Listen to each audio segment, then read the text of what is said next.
क्या इतिहास की कुर्बानी इतनी जल्दी भुलाई जा सकती है? इतिहास भूलने की कीमत कौन चुकाएगा, नेता या जनता? 1971 का सच आज झूठ क्यों बताया जा रहा है? जो कल जल्लाद था आज रक्षक कैसे बन गया? इतिहास गवाही देता है, भारत ने जब जब भरोसा किया बदले में साजिश मिली।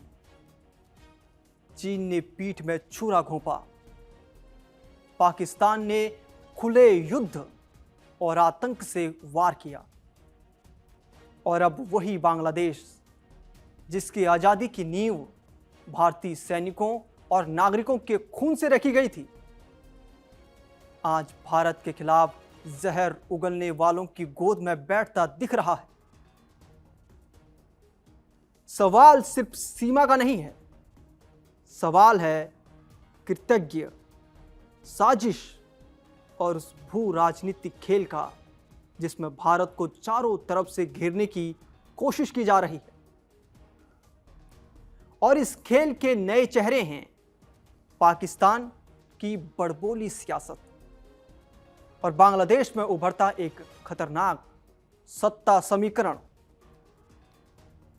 1971 सिर्फ एक साल नहीं था, वो भारत की नैतिक, सैन्य और मानवीय प्रतिबद्धता का प्रमाण था। पाकिस्तान की सेना द्वारा पूर्वी पाकिस्तान में किए गए अत्याचारों से तंग आकर लाखों शरणार्थी भारत आए। भारत ने उन्हें शरण दी, दुनिया को सच्चाई दिखाई और अंततः अपने सैनिकों की जान की बाजी लगाकर बांग्लादेश को आजादी दिलाई। यह कोई एहसान नहीं था, यह इतिहास का तथ्य है। आज उसी इतिहास है, उसको तोड़ मरोड़ कर पेश किया जा रहा है, जैसे भारत कोई दबाव बनाने वाला देश रहा हो।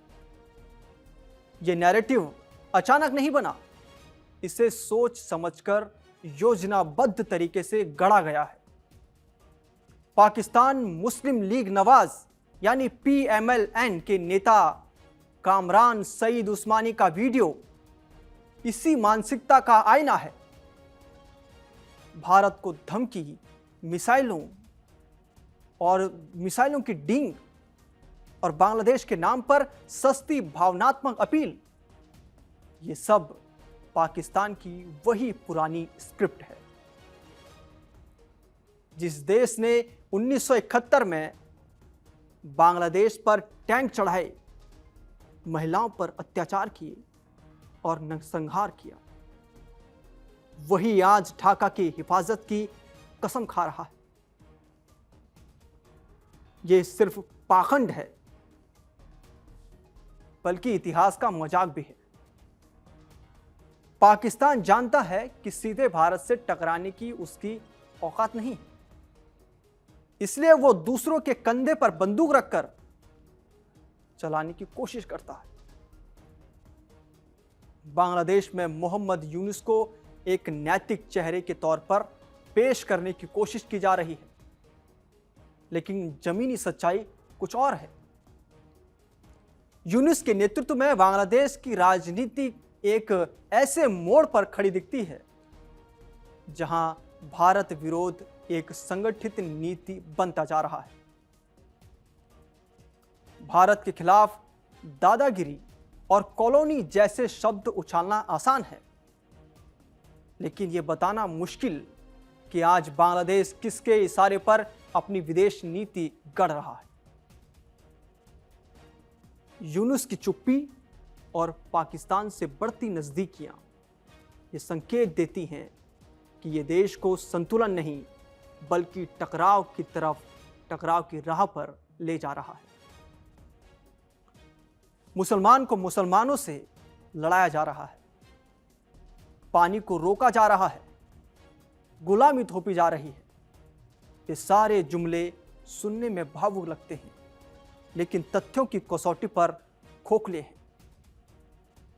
भारत और बांग्लादेश के बीच जल साझेदारी, जो दोनों देशों के बीच जल साझेदारी है, व्यापार है और संपर्क, इन सब के दर्जनों समझौते मौजूद हैं।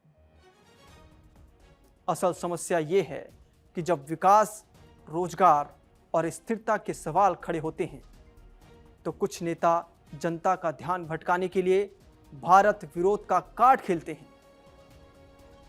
पाकिस्तान इसमें माहिर है और अब बांग्लादेश की कुछ ताकतें उसी भाषा को दोहराती दिख रही हैं। चीन उत्तर में दबाव बनाता है, पाकिस्तान पश्चिम में उकसावे करता है और अब पूर्व में बांग्लादेश को मोहरा बनाने की कोशिश हो रही है। यह संयोग नहीं है बल्कि रणनीति है। भारत को भावुक नहीं, सतर्क और ठोस नीति के साथ जवाब देना होगा। कूटनीति, आर्थिक दबाव और अंतर्राष्ट्रीय मंचों पर सच्चाई के साथ। भारत ने कभी आक्रमण की नीति नहीं अपनाई, लेकिन अपनी संप्रभुता और रक्षा पर, सुरक्षा पर समझौता भी नहीं किया।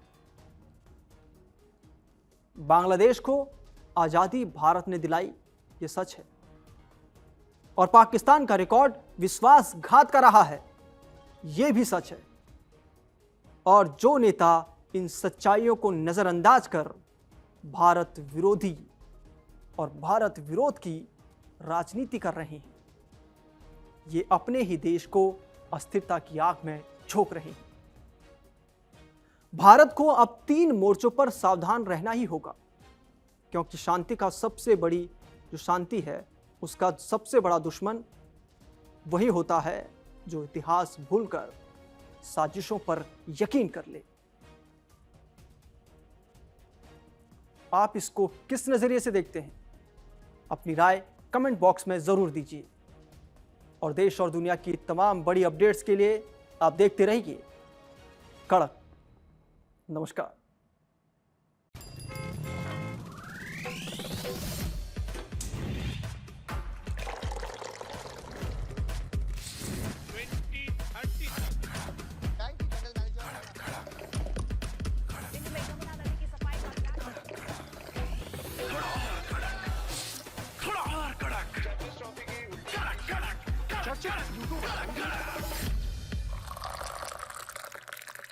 ये कड़क है। बाजार की बात साफ, सीधी और अंदाज कड़क।